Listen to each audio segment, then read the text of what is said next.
안녕하세요. 오늘은 아주 오래된 이야기 속으로 아주 깊이 한번 들어가 볼까 합니다. 네, 안녕하세요. 한국 고대 문학에 그야말로 새벽을 열었던 노래 세 편이죠. 공무도화가, 황조가, 그리고 구지가. 이 노래들을 다룬 자료들을 오늘 좀 깊게 파헤쳐 보려고 합니다. 네, 아주 중요한 노래들이죠. 이번 탐구를 통해서 저희가 알아보려는 건 이 노래들 안에 녹아있는 그 이야기들, 뭐 개인의 슬픔도 있고 군주의 고독, 또 공동체의 염원 같은 것들이요. 그렇죠. 다양한 감정들이 담겨 있죠. 네. 그리고 이게 어떻게 시대를 넘어서 우리한테까지 전해졌는지 그 흥미로운 맥락을 한번 짚어보겠습니다. 네, 좋습니다. 자, 그럼 바로 첫 이야기부터 시작해 볼까요? 공무도화가입니다. 니마 그 물을 건너지 마오. 님은 그의 물을 건너시네. 아, 물에 쓸려 돌아가시니 가신님을 어이할꼬. 이 네 구절이요. 진짜 들을 때마다 가슴이 좀 먹먹해지는 그런 힘이 있는 것 같아요. 네, 맞아요. 굉장히 짧은데도 강렬하죠. 그렇죠. 이 노래 배경 이야기가 중국 문헌이죠. 최표의 고금주에 실려서 전해진다고요? 네, 맞습니다. 거기에 기록되어 있죠. 고조선의 뱃사공 광리자고라는 사람이 새벽 강가에서 본 광경이라는 건데 그 흰머리를 풀어헤친 남편 백수광부라고 하죠. 네, 백수강부. 아내가 그렇게 말리는데도 그냥 강물에 뛰어들어서 죽고 그 남편을 따라서 아내도 막 슬피 노래를 부르면서 물에 몸을 던졌다는 그런 이야기죠. 네, 아주 비극적인 이야기입니다. 이걸 본 광리자구가 아내 여옥한테 전하고 그 여옥이 공후라는 악기로 연주하면서 노래했다. 이렇게 기록되어 있다면서요? 네, 그래서 공후인이라고도 불리죠. 그 악기 이름 때문에. 공후인. 근데 이게 좀 재밌는 게 자료에 따라서는 노래를 부른 백수광부 아내가 여옥이다 이런 설도 있고 네, 그런 이야기도 있죠. 또 저희가 본 자료처럼 광리자고 아내가 여옥이다라는 설도 있고요. 그러니까 광리자고 아내가 그 비극적인 노래를 듣고 기록해서 후세에 전했다. 뭐 이런 설을 따르는 거죠, 저희 자료는. 네, 그 부분이 바로 이 노래의 기원, 그러니까 어디서 시작됐냐 하는 논의를 계속 불러일으키는 지점이에요. 현준하는 가장 오래된 우리 시가로 꼽히긴 하는데 아시다시피 중국 문헌을 통해 전해졌고 네, 그게 좀 걸리죠. 그렇죠. 설화 속에 조선진존 광리자고 이런 구절 때문에 고조선 노래로 보는 시각이 좀 우세하긴 하지만 아니다, 이건 중국 노래다 이런 주장도 계속 있었거든요. 아하, 그렇군요. 근데 사실 뭐 기원 논쟁보다 더 중요한 건 노래 자체가 가진 힘 같아요. 그 원초적인 감정의 힘, 비극성 이런 것들이죠. 네 줄이라는 짧은 형식인데도 그 호소력이 정말 대단하거든요. 정말 그래요. 네 줄 안에 어떻게 보면 한 사람의 인생이랑 또 다른 사람의 그 절망이 다 담겨 있는 것 같은 그런 느낌인데요. 근데 이게 단순히 사랑하는 임을 잃은 슬픔 그 이상이라고요? 그렇습니다. 물론 표면적으로는 남편의 죽음을 슬퍼하는 아내의 노래죠. 하지만 해석의 깊이가 뭐랄까 상당히 다양하게 나와요. 인간의 힘으로는 어찌할 수 없는 그 죽음이라는 운명, 그 앞에서 느끼는 아주 근원적인 무력감, 절망 이런 걸 보여준다는 해석이 일단 대표적이고요. 인간적 한계 같은 거군요. 네, 특히 그 백수광부가 물에 뛰어든 행위 자체에 대한 해석이 좀 분분합니다. 그냥 단순히 술 취했거나 뭐 미쳐서 그랬다 이렇게만 볼 게 아니라는 거군요. 별, 이런 이미지가 강하잖아요. 그렇죠. 슬픈 장면에는 꼭 물이 등장하죠. 근데 동시에 물은 생명의 근원이기도 하고 정화의 의미도 있고 또 이승과 저승을 잇는 어떤 경계, 나아가서는 뭐 새로운 탄생이나 재생 이런 의미까지 내포하는 굉장히 복합적인 상징물이거든요. 그렇게 볼 수도 있겠네요. 그래서 백수광부의 그 투신행위를 단순 자살로만 보지 않고 어떤 무속적인 제의라던가 아니면 고대 신화랑 연결짓는 해석도 상당히 설득력이 있어요. 죽음을 통해서 오히려 어떤 다른 경지에 이르려고 한 건 아닐까? 뭐 이런 거죠. 오, 심오한데요? 네. 심지어 뭐 그리스 신화의 디오니소스나 물의 정력 님프랑 관련 짓는 그런 시각까지 있을 정도니까요. 와, 그렇게까지 연결이 되는군요. 네. 그리고 노래 구조를 봐도 이런 비극성이 점점 커지는 걸 볼 수 있거든요. 일행에서 건너지 마오 이렇게 간절히 말리잖아요. 네, 만류하죠. 근데 이행에서 그의 건너시네. 현실은 냉정하죠. 그리고 삼행, 물에 쓸려 돌아가시니 이건 이제 돌이킬 수 없는 죽음이고요. 마지막 사행에서 가신님을 어찌할꼬 이건 뭐 처절한 체념이고 탄식이죠. 와, 점층적이네요, 정말. 그렇죠. 이렇게 사랑, 상실, 죽음 이런 인간 존재의 아주 보편적인 문제를 정면으로 다루고 있기 때문에 뭐 천년이 훨씬 넘는 시간 동안 계속 사람들 마음을 움직이는 힘을 갖는 것 아닌가 싶습니다. 아, 정말 개인의 힘으로는 어쩔 수 없는 그런 거대한 비극 앞에서 터져나온 탄식. 여러분은 이 노래에서 어떤 감정을 가장 강하게 느끼시나요? 그 슬픔의 깊이가 지금 우리한테도 고스란히 전해지는 것 같습니다. 자, 이렇게 개인의 절절한 슬픔을 노래한 공무도 화가와는 좀 다르게 다음으로 살펴볼 황조가는 왕이라는 공적인 인물, 그 인물의 고독한 내면을 보여준다는 점에서 또 결이 좀 다릅니다. 네, 분위기가 확 바뀌죠. 고구려 2대 유리왕이 지었다고 전해지는 황조가입니다. 펄펄 나는 저 꾀꼬리, 암수 소로 정답구나. 외로울사 이내 몸은 누요와 함께 돌아갈고. 아주 유명하죠. 정겹게 짝지어 눈을 꾀꼬리랑 자기의 외로운 처지를 이렇게 대비하면서 부른 노래잖아요. 네, 서정시의 아주 대표적인 예로 꼽히죠. 이 노래 배경서라도 삼국사기에 나오는데요.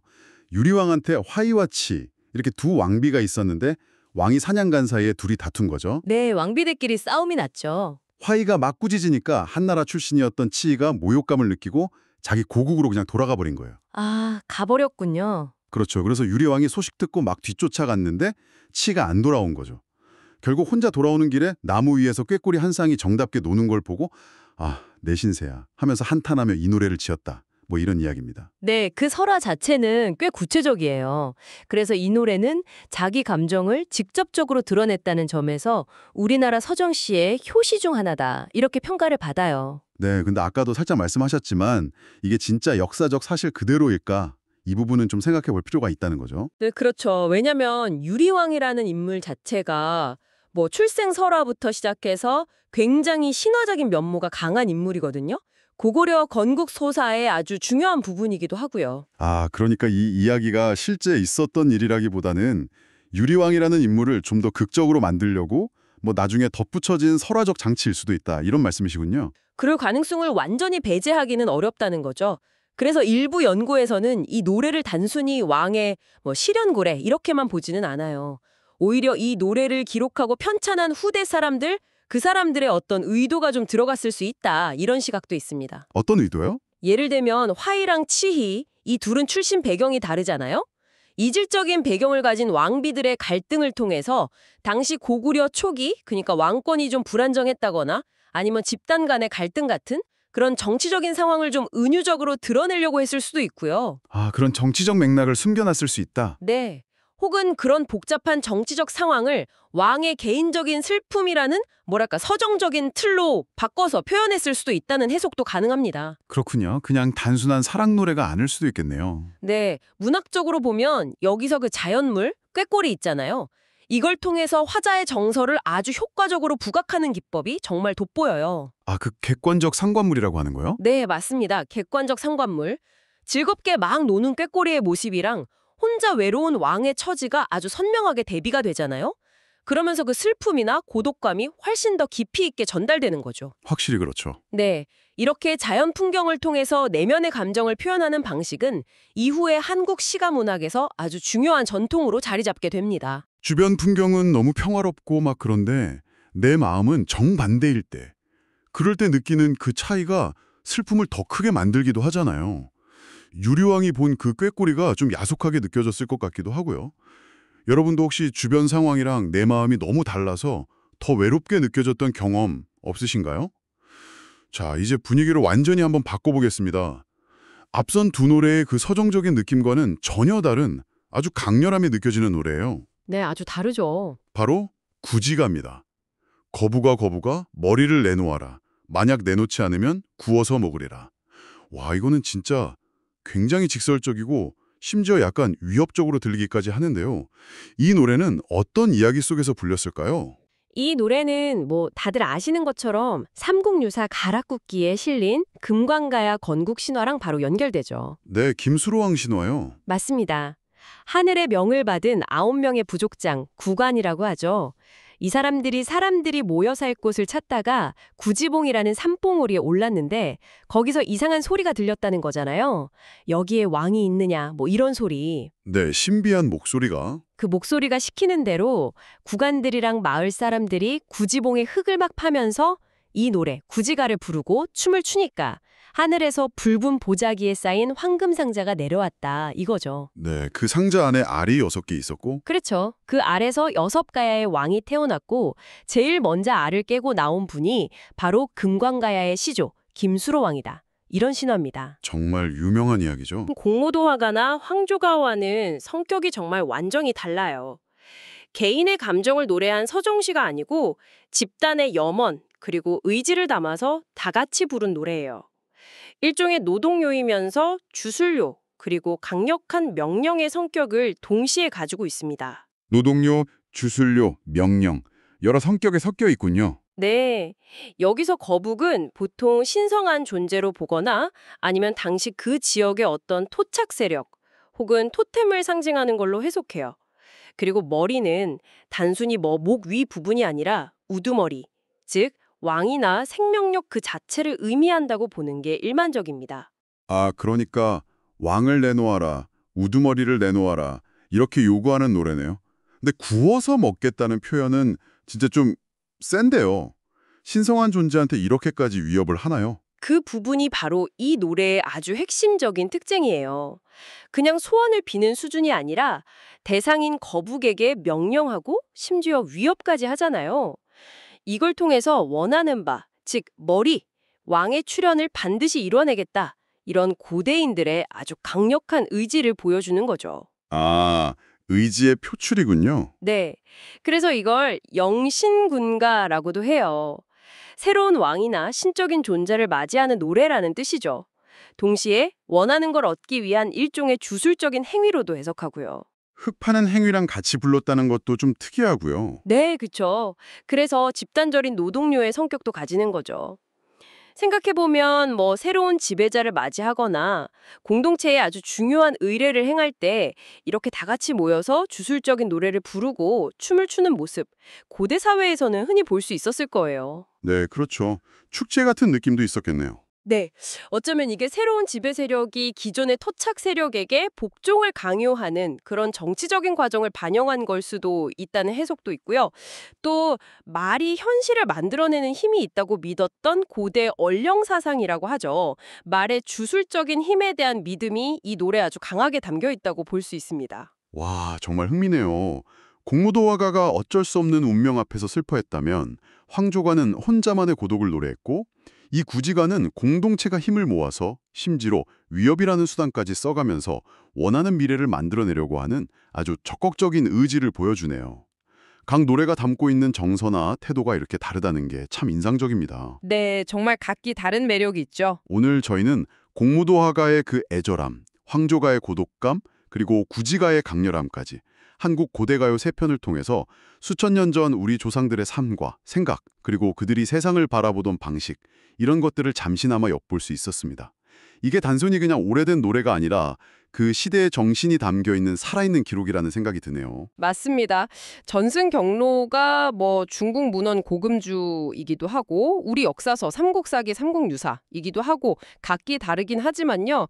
이 노래들 속에는 사랑, 상실, 외로움 같은 아주 보편적인 인간의 감정뿐만 아니라 공동체의 염원이라든지 권력과 지배의 문제, 신화적인 세계관 같은 고대 한국 사회의 좀 특징적인 모습들이 잘 녹아 있어요. 네, 정말 그런 것 같아요. 대부분 4줄이라는 짧은 형식이지만 그 안에서 개인의 내면을 아주 섬세하게 포착하는 서정성에서부터 집단의 의지를 강력하게 표출하는 주술성까지 그 기능이나 역할이 굉장히 다양했다는 걸 알 수 있죠. 시대를 관통하는 힘이 느껴져요. 시대를 초월하는 인간의 보편적인 감성을 건드리는 동시에 아주 잘 다듬어진 문학적인 형식과 힘을 가지고 있기 때문일 거예요.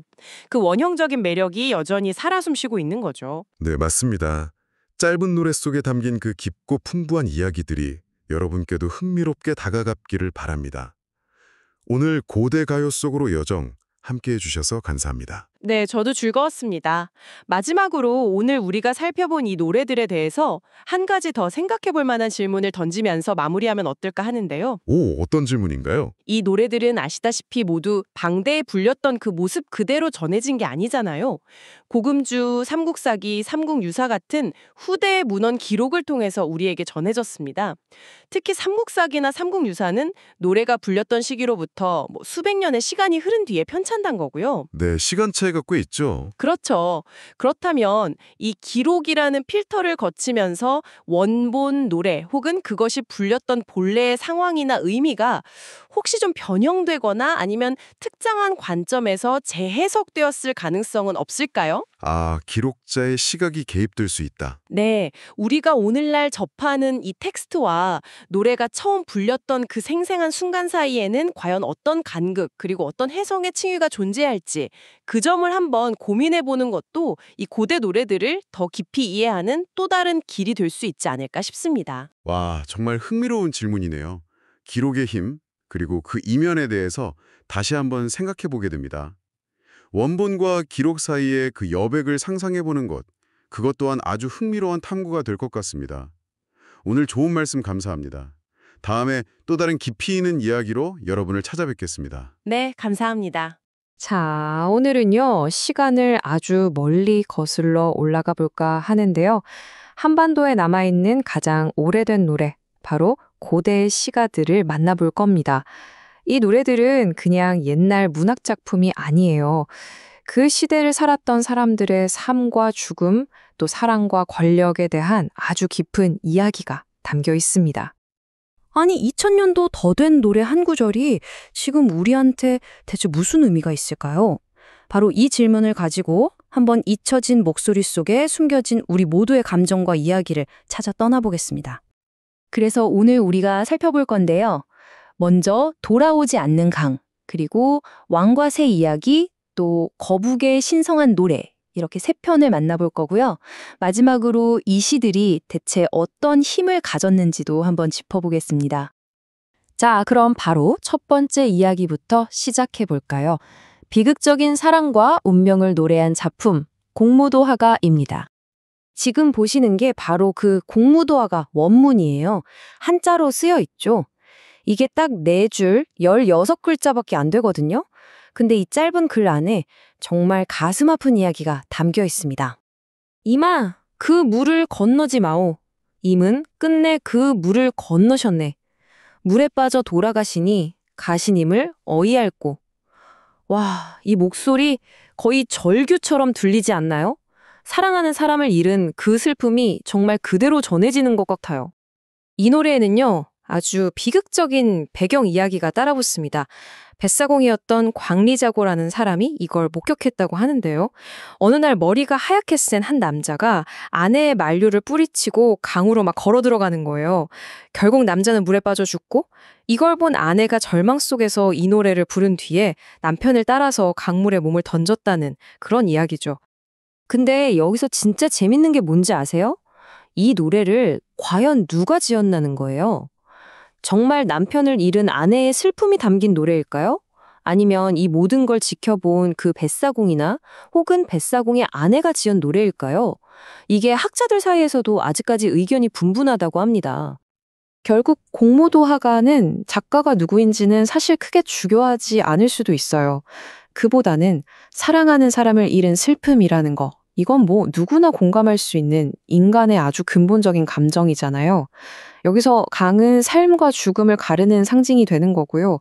또 작가가 누군지 모르니까 오히려 더 신비롭고 전설적인 느낌을 주는 거죠. 자, 그럼 이제 두 번째 노래로 넘어가 볼까요? 이번에는요, 나라를 다스리는 왕의 아주 지독한 외로움에 대한 이야기입니다. 고구려 유리왕의 황조가예요. 이것도 역시 한자로 된 원문인데요. 공무도화가처럼 짧은 4줄짜리 시인데 분위기는 확 다릅니다. 펄펄 나는 저 꾀꼬리 암수 서로 정답구나. 외로워라 이내 몸은 누구와 함께 돌아갈고. 저기 즐겁게 날아다니는 꾀꼬리랑 외로운 자기 자신을 딱 비교하잖아요. 그래서 그 외로움이 훨씬 더 크게 와닿는 아주 인상적인 표현이죠. 이 노래는 기원전 17년 고구려의 두 번째 왕이었던 유리왕이 지었다고 알려져 있어요. 이 유리왕한테 왕비가 둘이 있었는데 둘이 맨날 다투다가 한 명이 삐져서 친정으로 가버린 거예요. 왕이 쫓아갔는데도 끝내 돌아오지 않았죠. 그렇게 혼자 쓸쓸하게 돌아오는 길에 나무 위에서 꾀꼬리 한 쌍이 정답게 노는 걸 본 겁니다. 그걸 보고 자기 처지가 너무 서러워서 이 노래를 불렀다고 해요. 바로 이 지점이 이 노래의 핵심입니다. 황조가가 그냥 왕의 개인적인 아, 나 너무 외로워 하는 슬픔의 노래일까요? 아니면 저 정다운 꾀꼬리처럼 내 신하들, 내 나라를 하나로 화합시키지 못하는구나 하는 정치적인 고뇌를 담은 일종의 계산된 노래일까요? 이 두 가지 해석을 두고 여전히 많은 이야기가 오가고 있습니다. 자, 이제 마지막 노래입니다. 앞선 두 노래가 개인의 감정에 초점을 맞췄다면 이번에는 공동체의 목소리가 어떻게 세상을 바꾸는지 보여주는 아주 강력한 노래, 구지가를 만나보겠습니다. 딱 봐도 느낌이 다르죠? 이건 무슨 슬픈 탄식이라기보다는 뭐랄까 굉장히 힘있는 명령문 같아요. 거부가 머리를 내어라. 만약 내어놓지 않으면 구워서 먹으리. 굉장히 직살적이죠? 심지어 좀 무섭기까지 해요. 머리를 안 내놓으면 구워 먹겠다니? 이게 그냥 노래가 아니라 아주 강력한 주술, 즉 주문이었던 겁니다. 이 노래는 가야의 건국 신화랑 아주 깊은 관련이 있어요. 어느 날 하늘에서 9 부족장에게 목소리가 들려옵니다. 내가 시키는 대로 노래를 부르면 너희에게 왕을 내려주겠다. 그래서 부족장들이 백성들을 모아놓고 땅을 파고 춤을 추면서 이 노래를 다 같이 부른 거예요. 그랬더니 정말 하늘에서 황금상자가 내려왔고 그 안에 있던 6개의 알에서 바로 가야를 세운 김수로 왕이 태어났다는 거죠. 말 그대로 노래로 나라를 만든 셈입니다. 그래서 우리가 구지가를 집단 주술료라고 부르는 거예요. 한 사람이 자기 감정을 표현하는 노래가 아니고요. 마을 사람들, 공동체 전체가 다 같이 목소리를 모아서 신에게 우리가 원하는 걸 내놔라 하고 요구하고 현실을 바꾸려고 했던 아주 강력한 도구였던 거죠. 그러니까 구지가는 왕을 맞이하는 신성한 의식이면서 동시에 머리를 내놓으라는 강력한 명령이었던 거예요. 그리고 흩어져 있던 9 부족을 우리에게 왕이 내려왔다는 이 신화 아래 하나로 묶는 정치적인 역할까지 한 거죠.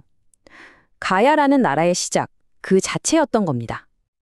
자, 그럼 오늘 살펴본 이 3편의 노래, 이걸 통해서 우리가 뭘 알 수 있을까요? 이 오래된 노래들이 품고 있는 진짜 힘은 과연 무엇이었는지 한번 정리해 보겠습니다. 이 표를 보시면 한눈에 들어오죠. 공무도화가는 슬픔이라는 감정을 통해서 죽음이라는 큰 비극을 사람들이 받아들이게 하는 역할을 했고요. 황조가는 왕의 고독을 통해 개인적인 마음을 표현하기도 하고 어쩌면 정치적인 메시지를 숨겨두기도 했죠. 마지막으로 구지가는 공동체의 요구를 통해 아예 새로운 사회 질서, 즉 나라를 만들어내는 어마어마한 힘을 보여줬습니다.